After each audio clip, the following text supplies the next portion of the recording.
The murder of Kathy Wilson. She disappeared on May 18th. Kathy Wilson of Jamestown, New York, disappeared on May 18th, 1988, 23 years ago. She was a mother of 3. She went to work, went to lunch, and then never came back. A year and a half later, her skeletal remains were found by kids playing in the woods of Lander, Pennsylvania, 20 miles from her home. 2 men were tried for her murder. William J. Buckley was then 38, and Michael Brown was 17. The trial was based on her being abducted for the purpose of rape and theft, with the idea that she was murdered on the same day she disappeared. A jury found both men not guilty of any charges. A man saw Kathy Wilson alive in Lander a few days after May 18th.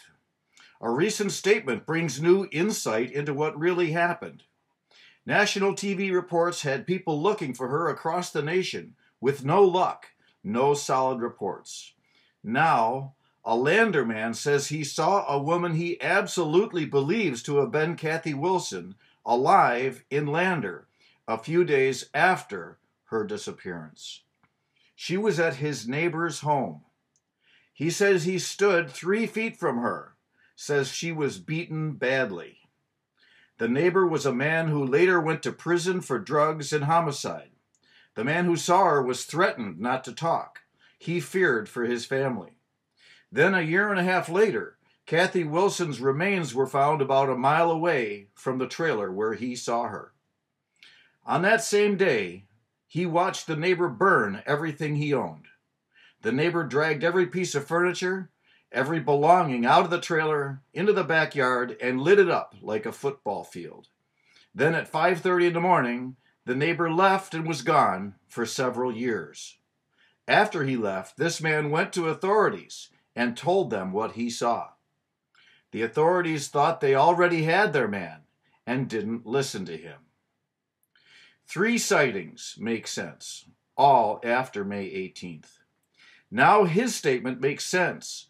There had been 2 other sightings of a woman in a full-size van in Lander, trying to get the attention of passing cars at about that same time. Those sightings were taken into the record at trial as sworn testimony. Attorney Barry Smith said the sightings didn't make sense, as he questioned the date of the sightings, as they may have been after May 18th. Barry Smith was right. The sightings were after May 18th. Now those sightings make sense too. 3 sightings at the same time of a woman in distress and of a full-size van make a strong connection that she was in Lander, then seen in the same area where her skeletal remains were later found. She was transported in a van and seen at the home of a murderer a few days after she disappeared. Barry Smith had to say the sightings were wrong and showed they may have not been on May 18th, as rape and theft would have occurred on May 18th, the day Kathy Wilson disappeared. Rape and theft is shown to have not been the motive, and that Kathy Wilson's captors were more than Buckley and Brown. There were others. The lies of young Michael Brown. The many testimonies of Michael Brown were used in order to arrest and attempt to convict William J. Buckley for rape, theft, and murder of Kathy Wilson. But Michael Brown cleverly lied under oath 767 times. His testimonies could not be trusted. The case against Buckley shriveled and died, as the lies of Brown could not be separated from the truth. Michael Brown made many statements with gruesome clarity. Among those was that Buckley had and used a camera. If everything Brown said was a lie, to incriminate Buckley of rape and theft, why would he mention a camera? As a camera makes sense for proof of abduction, and then proof of death. The Bible says the devil mixes truth with lies. It seems clear that truth was mixed with lies in the failed trial for the Wilson murder. Murder for hire, not rape and theft. The 3 sightings add up and change the reason for her abduction and murder from rape and theft to murder for hire. The difference is unquestionable. New questions for motive have to be considered. and new suspects, or rather, old suspects, must be brought into question. Chris T. Brunet was ordered to leave the Wilson home on May 17th, the day before Kathy Wilson disappeared. A man was thrown out of Kathy Wilson's home the day before she disappeared. Chris T. Brunet was the ex-best friend of Mark Wilson, Kathy Wilson's husband. At trial, investigator Detective Welch testified that Mark Wilson ordered his ex-best friend, Chris, to leave the Wilson home on May 17, 1988. Attorney Barry Smith said, "Mark Wilson kind of scared to let him in the house?" Detective Welch, "They let him in, but Mark told Kathy, 'Don't let him in when I'm not there.'" Mark Wilson was seen angry at a baseball game on May 17th. Testimony of a husband and wife described Mark as glaring at his wife Kathy for 15 or 20 minutes straight at a baseball game for their daughter on May 17th, 1988. From the testimonies, "It was a look that has haunted me since Kathy disappeared. The coach thought something was going to happen." Motive.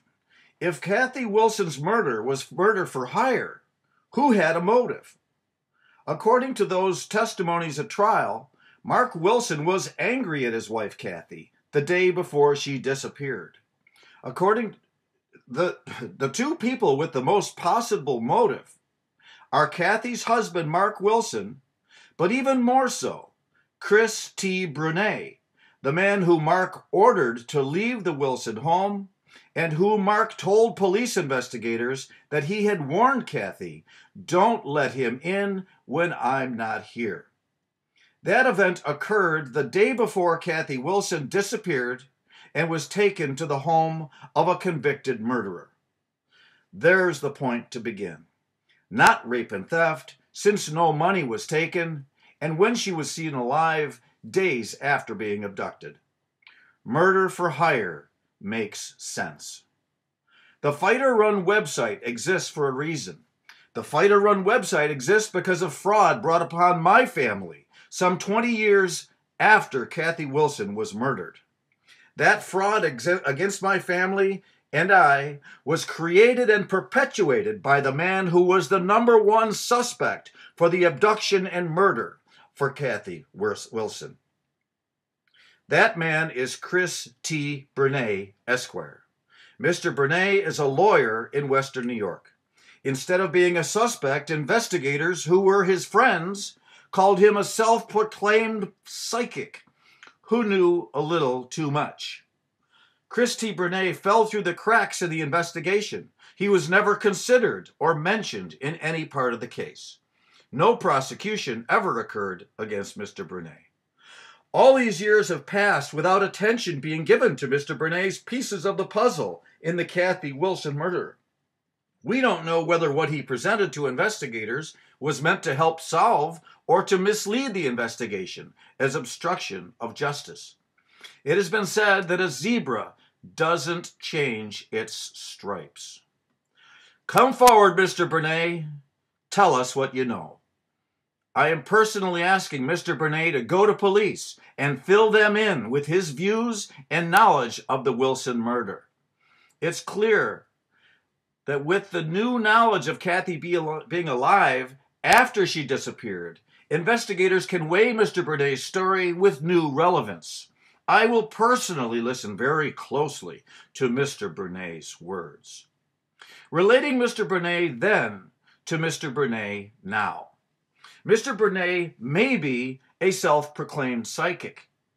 Mr. Brunet's purposeful and intentional attacks on my integrity and reputation for 5 years have never once been perceived as writings of a psychic. Even though the frivolous suit he brought with nonsense of my purported theft of $5 million that did not exist were quickly seen as folly by his peers. The lies my 92-year-old quadriplegic father was told that were then supported by the psychic Mr. Brunet and written into orders of law have been put in place for 5 years. Orders of protection written against me, assets taken from my family, my father taken from my mother, our home taken and sold illegally, were all based on the acts of Chris T. Bernay to put words into the mouth of a weak, dying man who had already been evaluated as lacking mental capacity. My father was not legally able to sign any documents that Mr. Bernay put before him. Yet the courts upheld all acts Mr. Bernay took as if they were not the sayings of a self-proclaimed psychic, but as if they were the words of an officer of the court, approved to practice law in the state of New York, with full support of his law friends, who all stood to gain from the attack Mr. Chris T. Bernay, Esquire, made on the Maker family. And gain they did, all at our loss. Purpose. That is my purpose here, my only purpose. I do not personally care who physically killed Kathy Wilson. I do not personally care who hired her murder. I do personally care that an officer of the court knows what happened to Kathy Wilson and that he has not come forward with that knowledge. And I care that that same man, many years later, brought havoc and disaster upon a hard-working middle-class family who have long contributed to their community.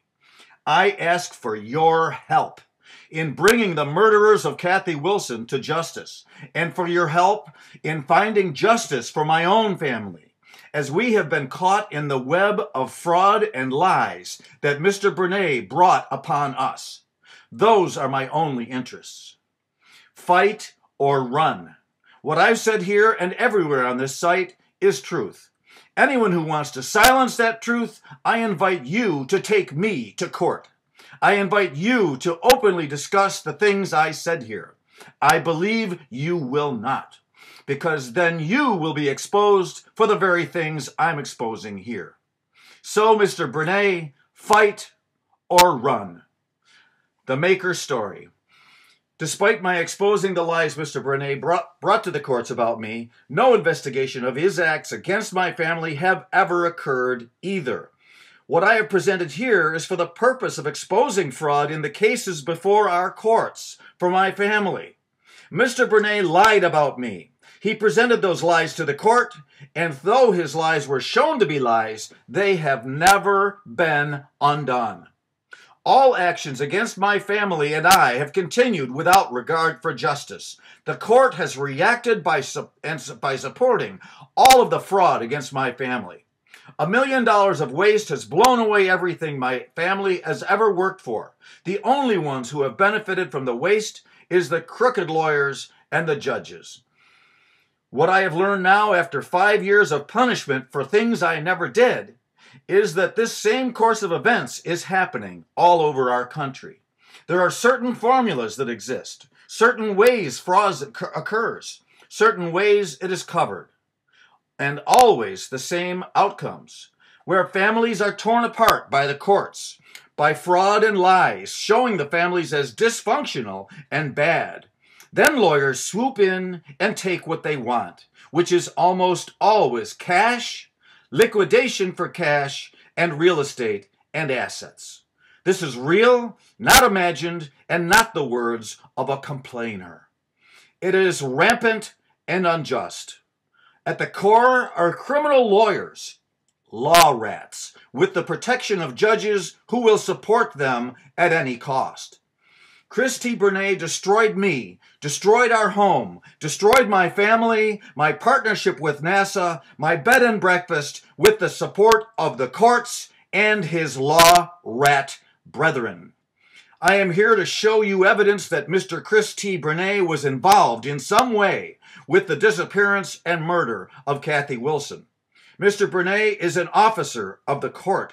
His statements under oath should be listened to carefully. Very carefully.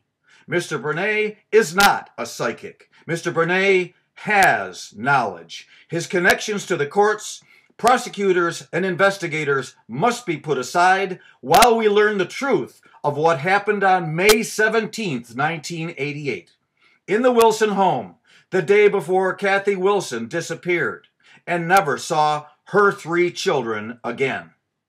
I ask you for your attention to this. I'm presenting in the best way I know how, with text here to outline the story as it appears to be, and with movies on YouTube and embedded into fightorrun.com. The longer movies have facts presented slowly. The faster movies present the concept to be addressed. It is my sincere hope that Mr. Bernay will come forward to the world with his knowledge and fill us in on what really happened to Kathy Wilson.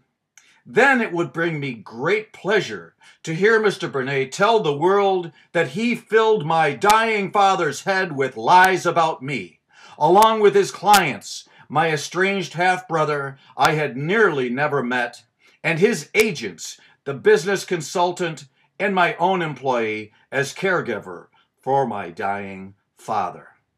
That's the goal: justice, brought about by facts, presented in a way that could never have happened a year ago or more. Brought to you, the people, by the magic of cameras, computers, and the internet. I hope you'll watch with interest as the story unfolds and come to fightorrun.com to see the editing system the courts have used at least twice in my family's case in order to avoid jury trial for my innocence and to avoid exposure of 13 crooked lawyers and 4 crooked judges. Am I perfect? Absolutely not. Am I telling the truth? Absolutely. Thank you for your interest. I hope you'll take up the torch to make America the great place we were raised to believe it is. We can make it great again. Sincerely, Bill Maker. God bless America.